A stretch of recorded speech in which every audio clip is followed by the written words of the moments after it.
rapid strip. I've split it up into 4 very basic areas. I'm just going to do general prep. You don't have to take this fully back to bare steel, but you can see you've got a variety of different things going on. You've got paints, you've got dirt and oil, you've got delaminating corrosion, you've got all sorts really. So, base rapid strip, 75mm. The air sander again will be a little bit more effective, so I'm going to use them all on the Milwaukee, a little bit slower, but at the same time, it sort of keeps it roughly even. This isn't a scientific test, it's just to demo them. So, off we go.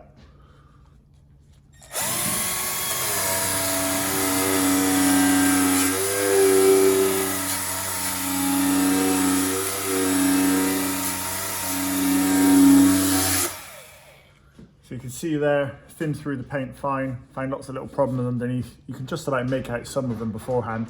Haven't bare metaled it fully, but if you're doing a general chassis tidy up, that's absolutely fine. So for our standard treatment, this would be fine. We'd go a little bit further here and around edges and things like that, but that sort of prep there, not a problem at all. Do that all over. Now, you might want to, you can use 2 other tools, sort of throw in 2 other tools to speed things up. So you could use a blaze on an angle grinder and do all the big faces, and then all the smaller faces and the awkward areas move down to the blazes, like the small ones, the 75s and the 50s. And then once you've done all of that, you'll have lots of little bits that you still can't get to, like see up in these little angles here. So you can get quite far in, but not all of it. That's where you pull the wire wheels into use and you just finish off those difficult to get to areas. Otherwise, if you do it the other way around and you start small and go to the bigger tools, you end up either not doing enough with the small tools or doing way too much. Either way, it costs you loads and loads of time. So I'm just going to finish this off here.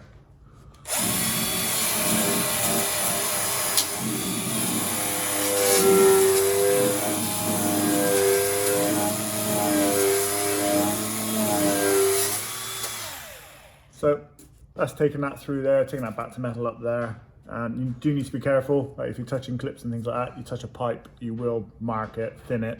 Next thing you know, you've got fuel coming out and you've got problems. You've got to fix those bits as well. So you can use some heavy duty webbing tape over them if you're clumsy and things like that, or depending on what you want to do with it, remove the pipe. So that's those 2 bits there, sort of prepped. What I'm gonna do is I'll just go over the delamination now. This is a lot slower for this sort of tool and things, so give you an idea of that, and then I'm gonna bare metal this area here as well. All right.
See, there you go.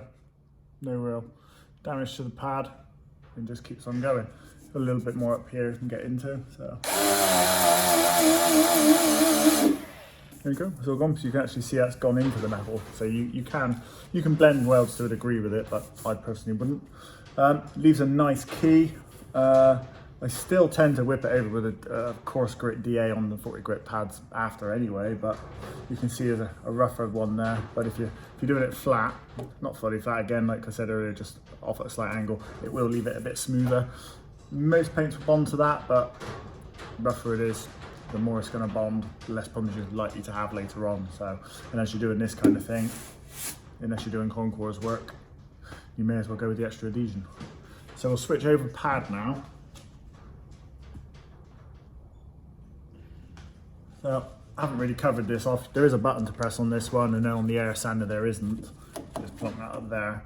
So we just tend to just hold them like that. So you're holding this part here and just undo like that. It's got a really coarse thread on it, and you've got a thread in there, look. So it just goes in. And then same for this one. We tend to just do it like this. On, pull the trigger, job done, all sorted. So we're gonna do the same sort of thing with this one now.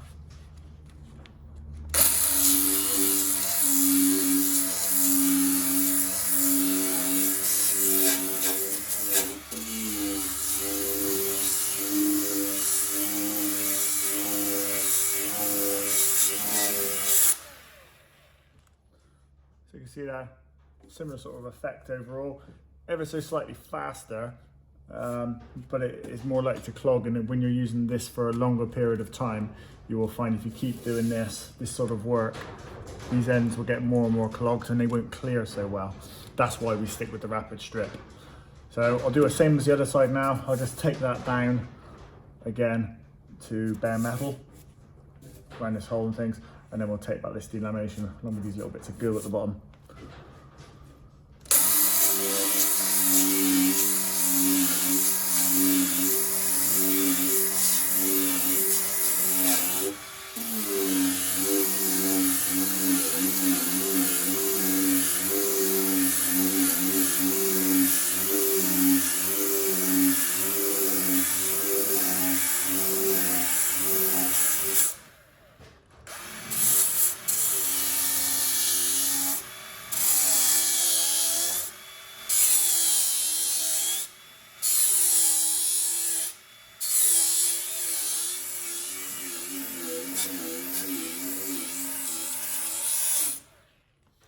So you should be able to see, I'll just have a look at the camera.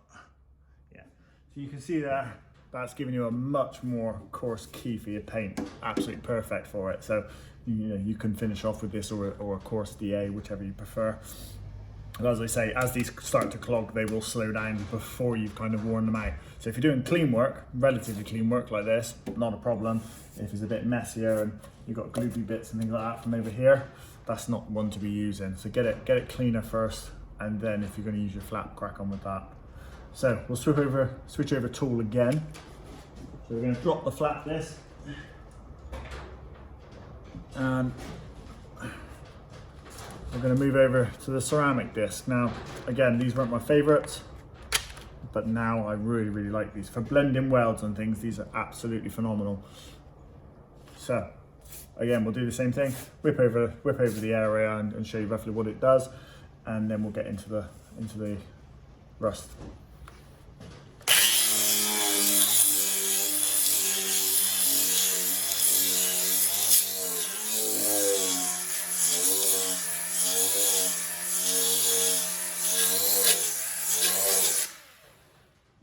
So when you're using this, you can actually feel it's rougher. It's trying to take a bigger chunk out of the metal than all the others. It may not look like it here, but on welds and things, you would see that. So and just see if the camera's picked that up. Yeah, relatively well. So you can see all these little spots here where the rust is. You can actually see where it's underneath the coating originally.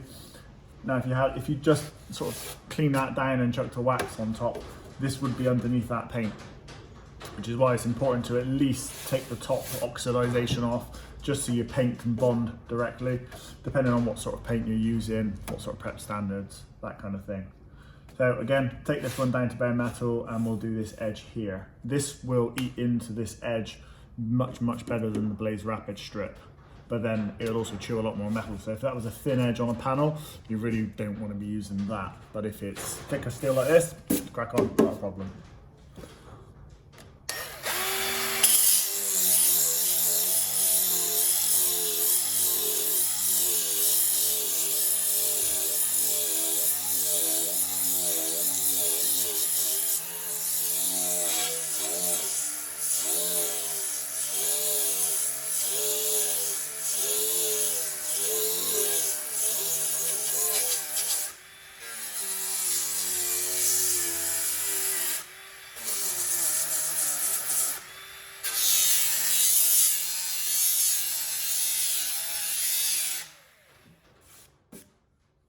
So you can see this is kind of slower overall at taking back just the paint if you're trying to take it back to bare metal, and it's because it's more coarse. There's less grain on here. So instead of having like a pad that will cover every single little area. Like here, micro fine scratches. These are bigger, deeper scratches, but less of them. So when it goes across the paint and you're pulling it down, you get more lines with gaps between. So you've got to take your time to do it. So from that point of view, these are great on thicker coatings, grinding down welds, things like that. But for thinner panel work like this, thinner paint work like this, probably not quite so useful. And now we're going to move on to the real cheapos. Now, these do have the added benefit. I'll show you these actually closer because you didn't get to see them properly earlier. If I just take that off again. So you've got an adapter pad, soft foam pad, hard backing, pretty cheap. Straight onto there, like that. And then you've got a hook and loop adapter. So it's kind of like not the ideal setup for this sort of thing, but it's remarkably effective, even though these pads will die quite quickly. Now, you can see here, you've got quite a degree of tolerance whilst you're moving that around. So it does contour a little bit nicer as well. Smaller pad, you can go for the 75s, which we've got. We don't tend to use them. They're too big for the size, and if you catch the edge, it really takes a chunk out. So I'm going to do the same to this area here. You'll see the best of this on this area, but if you did all of that area with this pad, you'd be looking to then change the pad. They really don't last very long. So I'll get started on this one.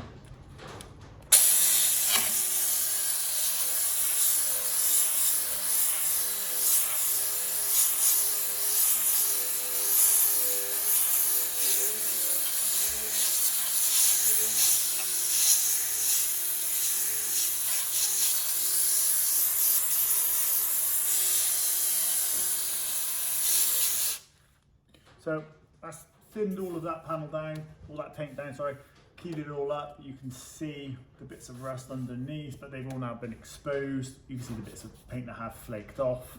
So again, if you're whipping over a chassis, then putting the paint on top, the paint should go on top of that well.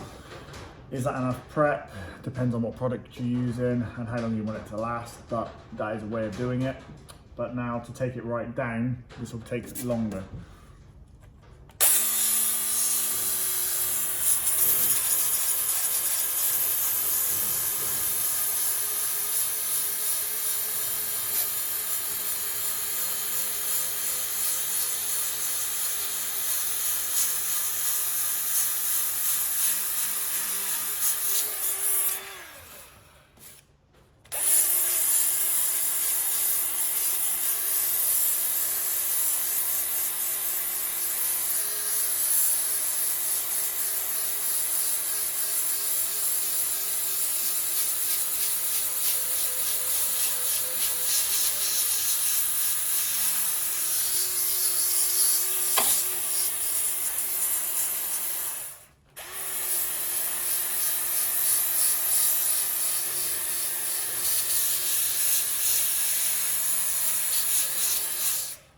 So that pad still looks good, and it feels sharp. So you can see it's just lost its edge already, and that'll be down to a tiny bit of goo and just being cheap, really. They don't last as long. If I try and get through this bit of paint here, it's still cutting, just gets slower and slower. So we'll go back to another one now and then see the difference.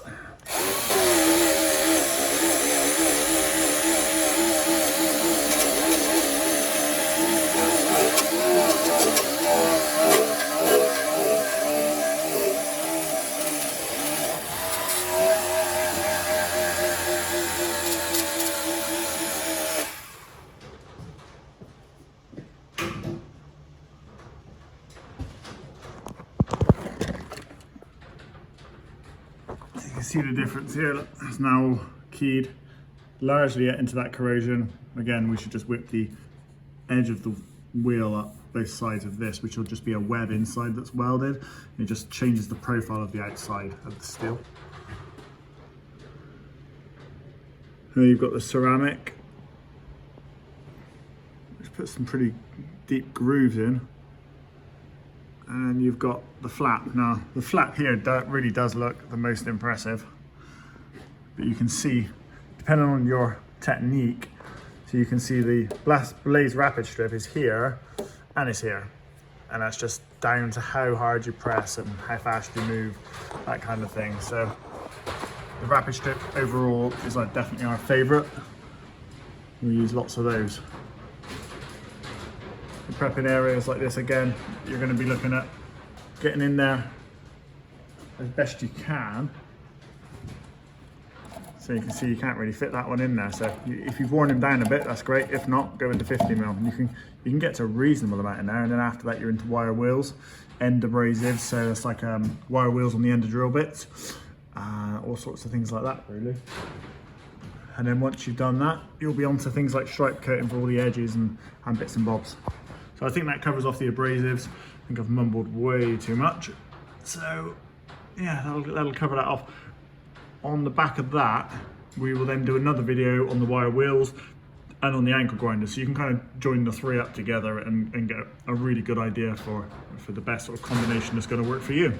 Also based on what tools you've got. So the air angle sanders I haven't really shown you.